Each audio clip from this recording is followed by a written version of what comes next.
So China has been a very important and very lucrative market for us from investments over the last 20 years. We've been there for a long time.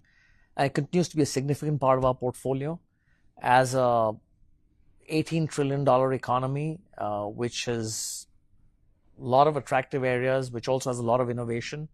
I think we continue to see attractive opportunities out there. So what has shifted, and we've shifted over the last 20 years many times, depending on what have been the most attractive areas.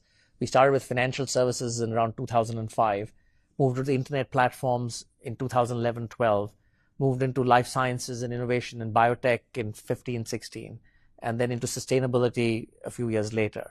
So we've had ridden different waves out there. I mean, today we see significant opportunities in China around domestic businesses, so that whether it's domestic consumer brands that are taking share from multinational brands, whether it is the internet platforms, again, serving the domestic economy primarily, around the renewables area and sustainability, there are world leaders out there. We're looking at those. And then again, on the biotech innovation side, life sciences, again, we find attractive opportunities. What about the explosion of AI in China post DeepSeek? And I ask this question in the context of China just starting to emerge, I think, right, of a period of drought for private markets, right, for VC, for PE, etc. Now the government's decided this is obviously important for us. State credit has to be channeled to the provinces, and the provinces pick the winners, and this whole thing starts all over again. There seems like there ought to be a lot of opportunity for private and outside money. No?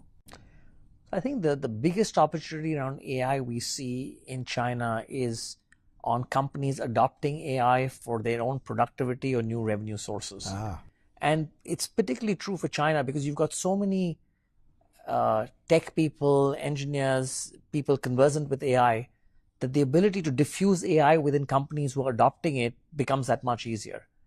And so that's where we see big opportunities. So even in companies like Tencent, for example, huge beneficiaries of AI. It's not that they're doing any cutting edge LLM development, but using AI for their own productivity in terms of their own businesses.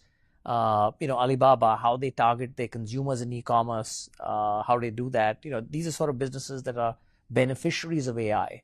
Okay. And we see that as an important way to sort of play the AI theme in China. So, Tencent, Baba, et cetera, huge platforms, well-established, mature, cash flow positive as well. It's a safer way to play AI in China than, let's say, an AI startup.